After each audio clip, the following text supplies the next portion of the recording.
नमस्कार, मैं हूँ आराध्या हर्षदा और आप देख रहे हैं एक्सप्रेस न्यूज़। आज हम मौजूद हैं गोड्डा में और समाहरणालय के बाहर, जहां आप मेरे पीछे देख सकते होंगे कि पंचायत स्वयं सेवक चाय पकौड़ा की दुकान है ये, जहाँ पे बीए और बीकॉम लिखा हुआ है। क्या है ऐसा खास कि बीए और बीकॉम करने के बाद हमें चाय और पकौड़ा मतलब बेचना पड़ रहा है? ऐसे आपने इससे पहले एमबीए चाय वाला के बारे में सुना होगा और कई इंजीनियर्स को भी ऐसे चाय और पकौड़ा बेचते हुए देखा होगा। अब यहाँ पर आप देख रहे हैं कि बीकॉम और बीए करने के बाद चाय और पकौड़ा बेच रही हैं। यहाँ पर दो महिलाएं हैं हमारे साथ, जिनसे हम बात करेंगे और जानेंगे कि आखिर क्या ऐसी वजह रही जिसकी वजह से इन्हें चाय और पकौड़ा बेचना पड़ा। तो मैम, आपका नाम क्या हुआ? नीलम देवी। दोबारा बताइए। नीलम देवी। कहाँ तक पढ़ाई किया है आपने? मेरा बीए है। अच्छा, और वो आपके साथ जो है वो बीकॉम वाली हैं? ये बीकॉम है, मेरी सिस्टर है ये। कब से लगा रही हैं आप यहाँ पे दुकान? आज से ही लगाए हैं। अच्छा, आज पहला दिन है, ये तो बहुत अच्छी बात है। कैसा रिस्पॉन्स रहा आज पहले दिन पे? अभी तो ठीक ठाक ही चल रहा है। मतलब बहुत सारे लोग, बहुत सारे ग्राहक आप अभी तक आ चुके हैं यहाँ पे, है ना? क्या क्या बनाती हैं यहाँ पे आप? अभी तो पकौड़ा और चाय है। ये बताइए कि कैसे सोचा कि यही चीज़ स्टार्ट करनी है, पकौड़ा ही बेचना है या चाय ही पिलानी है लोगों को? यहाँ का सरकार का कहना है कि पढ़े लिखे होने से सिर्फ नौकरी ही नहीं मिलती है, अपना बिजनेस भी होता है। हाथ पैर दिया है, कमा सकते हैं, तो उनके अनुसार ही हम अपना दुकान खोले हैं।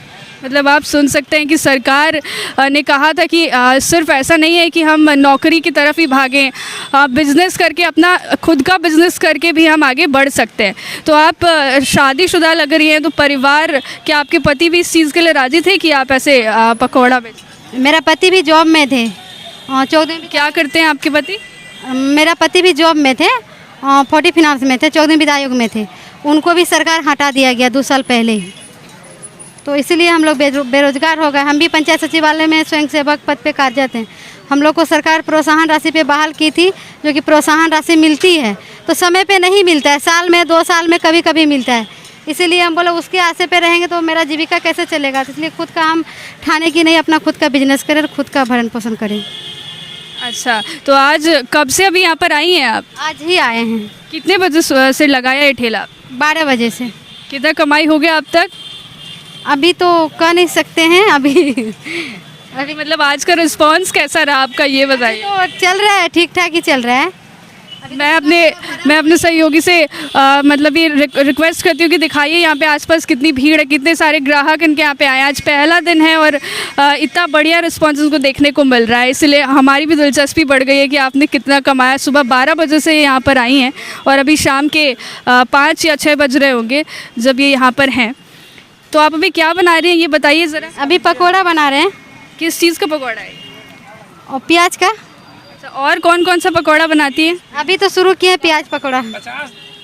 हाँ, मतलब ये हमारे सहयोगी भी पूछ रहे हैं, क्या अभी आज पहला दिन है, आगे भी लगाने का इरादा है या बस आज पर? लगाएंगे, जब तक रहेंगे तब तक लगाएंगे। जब तक रहेंगे मतलब गोड्डा से बाहर रहती है आप? नहीं, जब तक मतलब यहाँ पे है तब तक लगाएंगे।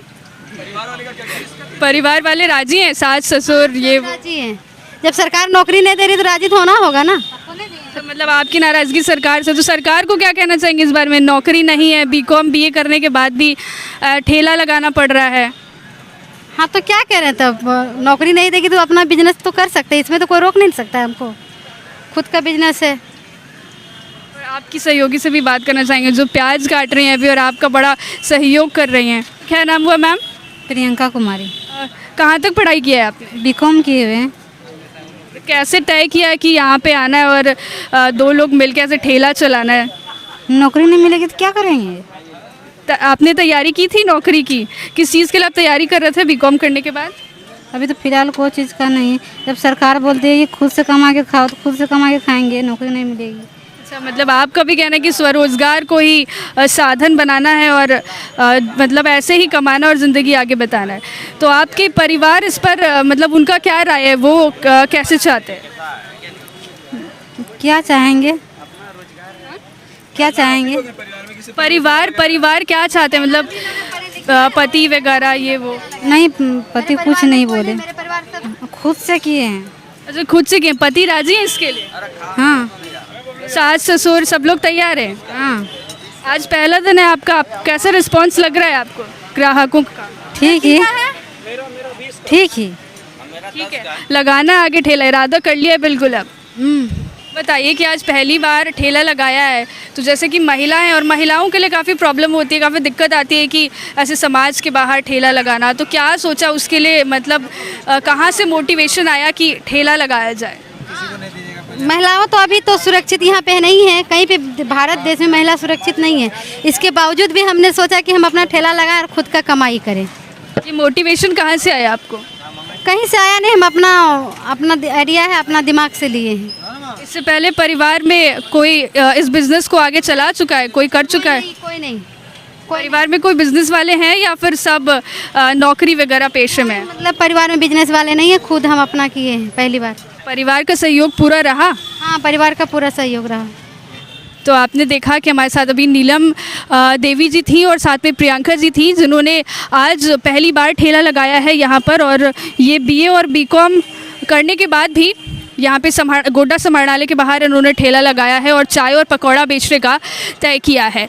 आपने सुना इनको कि कहाँ से मोटिवेशन आया, परिवार का सहयोग रहा, पढ़ाई करने के बावजूद भी, जैसा कि सरकार भी कहती है कि स्वरोजगार को भी साधन बनाकर आगे बढ़ा जा सकता है, तो वैसे ही एक स्वरोजगार को इन्होंने साधन बनाया, चाय और पकौड़ा को इन्होंने चुना है और आज गोड्डा समाहरणालय के बाहर पहली दफ़ा इन्होंने ठेला लगाया है। धन्यवाद। क्यों जाना दिल्ली दूर, जब रांची में है द प्रयास India, one of the leading UPSC institute. IAS बनने का सपना यही होगा साकार। रांची में मिलेगा बेस्ट यूपीएससी कोचिंग। जब प्रयास करेगा आपके लिए प्रयास, तो होगा आपका सपना साकार। ऑप्शनल पेपर हो या फिर ऐसे लिखने का गुर, टेस्ट सीरीज के साथ बेस्ट स्टडी एंड एडवाइस देगा आपको सब्जेक्ट्स पर मजबूत पकड़। हिंदी या इंग्लिश दोनों भाषाओं में होगी शिक्षा आसान। अगर देखा हो आईएएस का सपना, तो प्रयास है the best. Join the best UPSC coaching centre the प्रयास।